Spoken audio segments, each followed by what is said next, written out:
No vídeo de hoje, eu vou abordar um pouco a respeito dos exercícios específicos para a escoliose. E o motivo de eu fazer esse vídeo é porque eu tenho visto muita gente vendendo tratamento para a escoliose que, na verdade, não é um tratamento adequado para a escoliose. Inclusive, recentemente, uma paciente chegou até mim e me informou que ela estava fazendo um tratamento em uma instituição bem conhecida em São Paulo, que tem sedes em outros estados também no Brasil, e que, na realidade, o que ela passou para mim dos exercícios que ela estava fazendo nesse local não são, na verdade, exercícios específicos para a escoliose. Pelo menos não é os exercícios que a gente encontra como recomendação nas diretrizes científicas de tratamento para a escoliose. Então, eu resolvi fazer esse vídeo para esclarecer para você um pouco a respeito do que é o exercício específico para a escoliose e eu vou citar 4 princípios básicos que devem estar presentes nos exercícios para a escoliose. Se você é novo por aqui, eu sou Rodrigo Coutinho, sou fisioterapeuta, especialista no tratamento não cirúrgico da escoliose. Bem, exercícios específicos para a escoliose. São exercícios que surgiram lá na Europa por 7 métodos escola, o que a gente chama de métodos ou escolas oficiais de tratamento da escoliose. Aqui eu não vou levantar a bandeira de nenhum método. Eu simplesmente vou citar quais são esses métodos e os princípios comuns dentre esses métodos. Então, os métodos de tratamento oficiais para a escoliose são método Lyon, SES, SCHORF, BSPCS, SideShift, DoubleMed e FITS. Esses são os métodos oficiais. Ah, Rodrigo, existem outros métodos de tratamento? Sim, existem diversos outros métodos de tratamento para a escoliose, contudo, esses são os oficiais e esses são os que têm maior pesquisa na área. Então, quando a gente pensa em exercício específico, primeiramente a gente pensa nesses métodos oficiais. E todos esses métodos, cada um deles tem um protocolo para desenvolver seus tratamentos, seus exercícios específicos. Contudo, mesmo cada um tendo um protocolo próprio, desenvolvendo o tratamento de maneira própria, eles compartilham de princípios comuns. E são esses princípios que eu vou citar aqui para você e eu vou dizer como que eu ajo com o paciente para atender a esses princípios dentro do tratamento da escoliose, dentro dos exercícios específicos para a escoliose. Então, o primeiro princípio seria a conscientização da condição. O que é isso?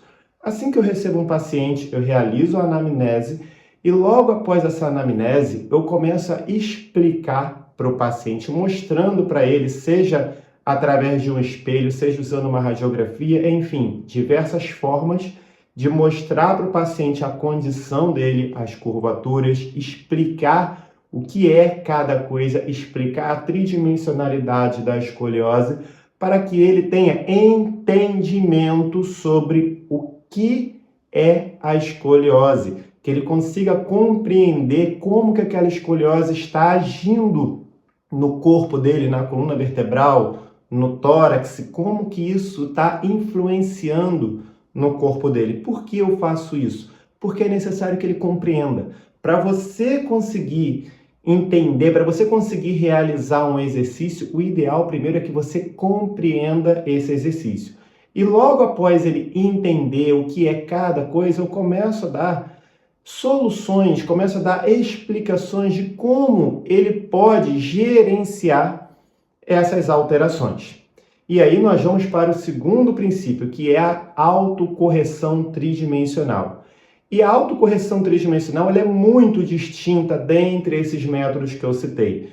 A forma que eu gosto de utilizar é a autocorreção, é a correção ativa da escoliose, que nada mais é do que uma forma do paciente corrigir essas alterações de forma eficaz, ativamente, sem uso de auxílios, seja esses auxílios de qualquer tipo. Então, o paciente ele vai corrigir usando somente o seu corpo, somente os músculos espinhais.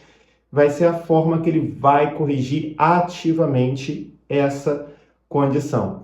E aí ele vai fazer essa correção diversas vezes, da melhor maneira possível. A melhor maneira possível não significa necessariamente uma correção perfeita, mas sim a melhor correção para aquele determinado momento. Uma vez que o paciente ele consegue realizar a correção tridimensional, a correção ativa, é hora de estabilizar a correção. Como que a gente treina essa estabilização da correção? Através de exercícios. Como que a gente faz isso? Primeiro, é necessário que o paciente ele faça a correção ativa. Uma vez que ele consegue fazer essa correção ativa, nós começamos a implementar atividades diversas. Obviamente que a gente começa com exercícios mais simples e conforme o paciente ele vai adquirindo expertise em sustentar essa correção com esses exercícios mais simples, nós vamos gradativamente fazendo um aumento gradual da dificuldade desses exercícios. Em outras palavras, a função dos exercícios é desafiar a capacidade que o paciente tem de sustentar a correção ativa. E aí nós vamos realizar esses exercícios em períodos específicos, normalmente 20 a 25 minutos por dia. Não necessariamente o paciente precisa ir todo dia ao consultório para poder realizar esses exercícios. Comigo, o paciente ele tem atendimento semanal ou quinzenal, a depender muito do caso.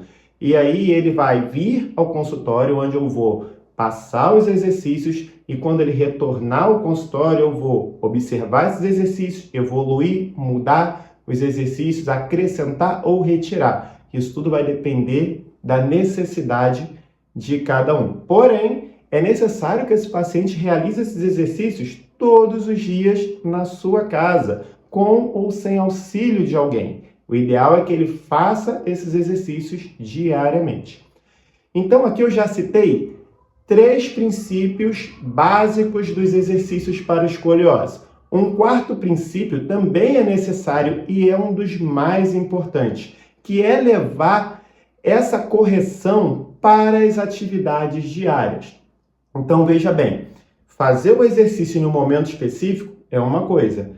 Implementar a correção ativa durante a atividade do dia a dia é uma coisa completamente distinta.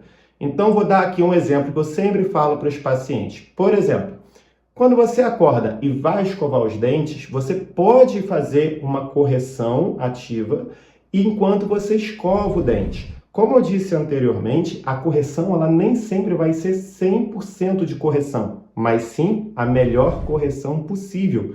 E isso vai ser muito relativo de acordo com o tipo de atividade que esse paciente vai estar realizando.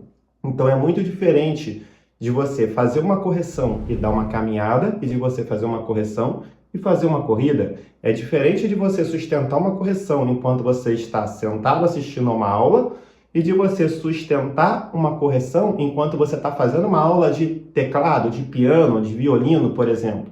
Porém, isso é totalmente possível. Integrar a correção ativa nas atividades do dia a dia.